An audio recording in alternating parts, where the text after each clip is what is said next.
rejoindre le journal en français. Voici les titres de ce mardi. Après avoir reçu la validité lors de la première session de l'Assemblée nationale de la 7e législature, les 125 nouveaux députés ont participé dans l'après-midi du 21 août 2023 la cérémonie de prestation de serment au Palais Royal. Cette cérémonie s'est déroulée sous la haute présidence de Sa Majesté le roi Norodom Sihamoni, roi du Royaume du Cambodge. Les 125 nouveaux députés se sont réunis dans l'après-midi du 21 août 2023 au Palais Royal pour prêter serment devant Sa Majesté le roi Norodom Sihamoni, roi du Royaume du Cambodge. Tous les députés élus à l'issue des législatives du 23 juillet 2023 ont exprimé leur détermination à respecter la Constitution, à servir et à protéger les intérêts du peuple, de la nation et de la patrie cambodgienne,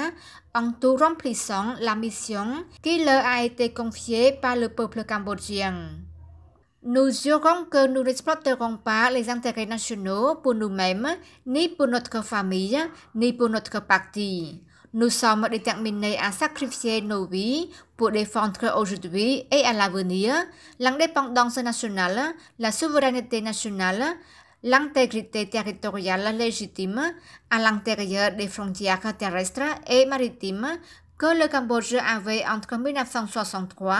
et 1969 et l'unité nationale et à ne permettre aucun séparatisme, ont-ils déclaré les nouveaux députés lors de la cérémonie de prestation de serment. Ils ont également juré de maintenir la neutralité et le non-alignement pour le Cambodge, maintenant et à l'avenir, et ne permettront à personne de s'ingérer dans les affaires intérieures du Cambodge, ni de dicter les politiques nationales et internationales du pays. Ils ont en outre promis de respecter la démocratie libérale ainsi que les droits de l'homme tels que stipulés dans la Déclaration universelle des droits de l'homme et de lutter contre toutes sortes de corruption et d'injustice sociale.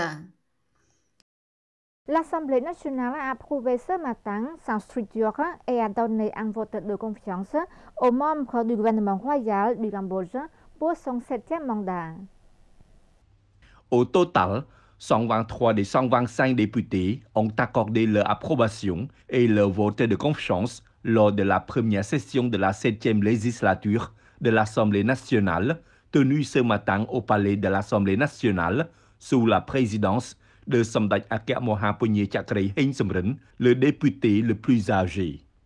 Luk Chumtieu Kete Sangkaha Bandit Khun Sodari, ancienne deuxième vice-présidente de l'Assemblée nationale, a été approuvée pour être présidente de l'Assemblée nationale, tandis que son Excellence Chiem Yip reste le premier vice-président de l'Assemblée nationale et son Excellence Wong Sot, ancien ministre des Affaires sociales et ancien combattant et de la réhabilitation de la jeunesse, a été approuvé pour être deuxième vice-président de l'Assemblée nationale. En même temps, la composition du nouveau Conseil des ministres a été approuvée et son Excellence Kete Tesa Phibal Bandit Hun Manet ont été pleinement soutenus en tant que Premier ministre du Royaume du Cambodge. Ce nouveau Conseil des ministres est composé de 10 vice-premiers ministres, 21 ministres d'État et 22 ministres, dont la plupart sont des jeunes successeurs préparés par le Parti du peuple cambodgien PPC. Son Excellence Kete Tesa Phibal Bandit Hun Manet, Premier ministre du Royaume du Cambodge, a prononcé son discours lors de la première session de l'Assemblée nationale de la 7e législature, tenue ce matin au palais de l'Assemblée nationale à Phnom Penh, sous la présidence de Luk Chumtieu Kete Sangkaha Bandit Khun Sodari, présidente de l'Assemblée nationale. À l'occasion de la première session de l'Assemblée nationale, son Excellence Kete Tesa Phibal Bandit Hun Manet, Premier ministre du Royaume du Cambodge, a souligné les 5 garanties du gouvernement royal pour la mise en œuvre du programme politique pour le progrès du Cambodge lors de la 7e législature de l'Assemblée nationale. Son Excellence Kete Tesa Phibal Bandit a annoncé que, premièrement, le gouvernement assure la protection absolue de la paix, de la stabilité, de la sécurité pour le bien-être du peuple dans toutes les régions du pays, ainsi que la protection de l'indépendance, de la souveraineté et de l'intégrité territoriale. Deuxièmement, le gouvernement assure la promotion continue du développement économique et social du Cambodge dans tous les secteurs. Troisièmement, le gouvernement assure l'amélioration de la vie de la population. Et quatrièmement, le gouvernement assure la sécurité sociale et la stabilité dans la vie de la population.